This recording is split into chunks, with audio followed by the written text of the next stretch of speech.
Assalamualaikum warahmatullahi wabarakatuh. Perkenalkan, nama saya Fitri Angelina dengan NIM 501-221-1060. Pada kesempatan kali ini saya akan menjelaskan uji statistik SPSS dengan soal sebagai berikut. Sebuah penelitian dilakukan untuk mengetahui apakah ada perbedaan pengetahuan masyarakat desa A, desa B, desa C, dan desa D sesudah diberikan penyuluhan mengenai dampak membakar sampah di lingkungan tempat tinggal.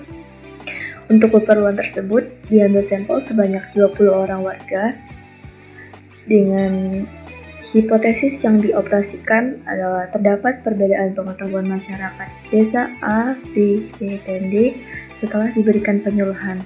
Tentukan uji statistik yang tepat untuk membuktikan hipotesis tersebut dengan menggunakan signifikan 5%. Kemudian kita langsung masuk ke SPSS. Setelah masuk ke SPSS, pertama kita akan memasukkan variabel ke variabel view. Pada kolom pertama kita akan menaruh variabel dengan variabel desa, kemudian kolom kedua diisi dengan pengetahuan. Kemudian pada kolom desimal kita ubah menjadi angka 0. Setelah itu ke bagian measure. Pada kolom desa kita akan ubah ke nominal. Kemudian untuk pengetahuan kita akan ubah ke ordinal. Setelah itu di bagian label kita akan isi dengan desa. Di bagian pengetahuan kita akan isi dengan pengetahuan penyuluhan. Kemudian pada bagian value kita akan isi value 1. Untuk label kita akan isi dengan desa A. Kemudian di add. Kemudian diulangi sampai ke desa D.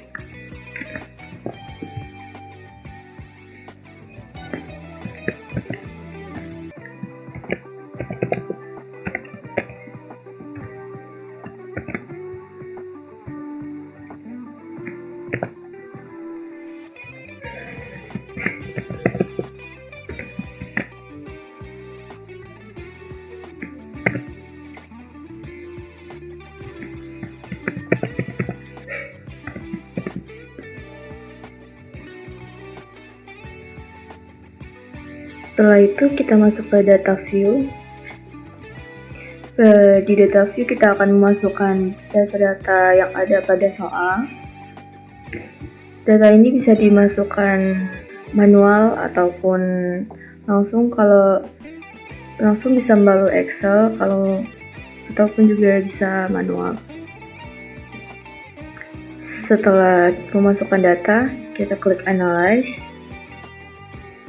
Kemudian pilih descriptive statistik. Setelah itu klik explore. Untuk desa kita pindah ke dimasukkan ke factor list.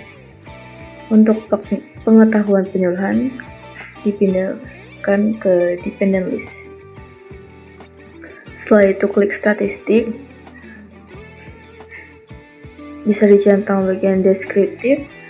Kemudian di continue, kemudian bagian plot, bisa dicentang faktor, stem, histogram, dan normality plot. Kemudian klik continue, setelah itu klik OK.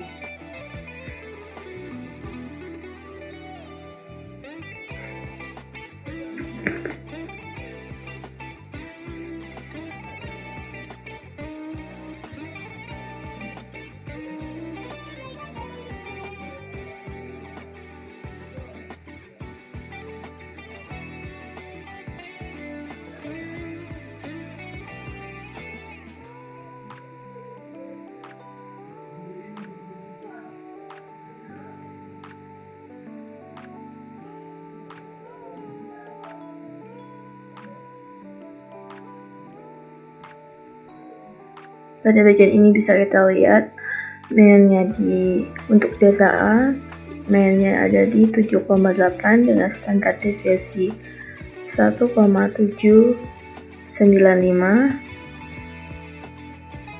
Untuk desa B, mainnya berada di 8,55. Untuk standar deviasi itu berada di 1,572. Kemudian untuk desa C, mainnya berada di 7,85 dengan standar deviasi 1,531. Untuk desa C, mainnya berada di 7,4 dengan standar deviasi 1,847. Nah, berdasarkan hasil uji statistik tadi, bisa kita lihat adanya perbedaan signifikan dari keempat desa. Setelah dilakukan uji statistik tadi, didapatkan kesimpulan yang menunjukkan desa A, desa B, dan desa C terdapat perubahan setelah diadakannya penyuluhan. Mungkin itu saja yang bisa saya sampaikan. Untuk kurang lebihnya saya mohon maaf. Saya akhiri. Wassalamualaikum warahmatullahi wabarakatuh. Baik, Assalamualaikum warahmatullahi wabarakatuh. Perkenalkan, saya Kusumaninten Anjarartini dengan NIM 50122111095. Nah, pada UAS kuantitatif kali ini saya akan menjawab pertanyaan nomor 2. Pertanyaannya adalah, adakah hubungan antara tempat tinggal pemilih dengan partai yang dipilih, serta seberapa kuatkah hubungan antara X dengan Y? Dan tentukan uji statistik yang tepat untuk menjawab pertanyaan dalam survei tersebut. Nah, untuk menjawab pertanyaan dalam survei ini, saya menggunakan uji statistik korelasi Spearman. Pembuktiannya akan kita buka di SPSS. Pertama, buka SPSS, masuk ke variabel Q. Di name, yang pertama kita masukkan desa. Yang kedua kita masukkan kota. Nah, di sini desimalnya gadonya akan kita ubah menjadi 0. Dan measure-nya akan kita ubah menjadi ordinal karena uji korelasi Spearman adalah menggunakan data ordinal. Saya masuk ke data view. Di sini udah ada desa dan kota. Untuk masukkan data yang telah diurutkan, kita copy dari Excel.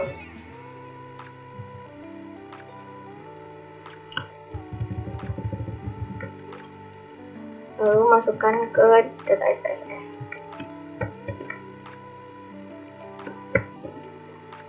Nah, setelah masuk datanya, kita pilih Analyze, ke Correlate, dan Bivariate. Nah, desa dan kota ini akan kita masukkan ke variabel. Pada correlation ini, karena kita menggunakan uji Spearman, berarti yang personnya kita centang dan pilih yang Spearman. Setelah itu, pencet OK. Nah, ini adalah output, tabel output dari SPSS. Nah, bisa dilihat di sini, di kota, datanya 0,4430, yang berarti memiliki hubungan yang cukup kuat. Untuk mengetahui apakah hubungan antara X dan Y, di sini bisa dilihat dari nilai signifikannya, yaitu 0,215, yang berarti di bawah 0,5. Artinya hubungan X dan Y memiliki hubungan yang signifikan.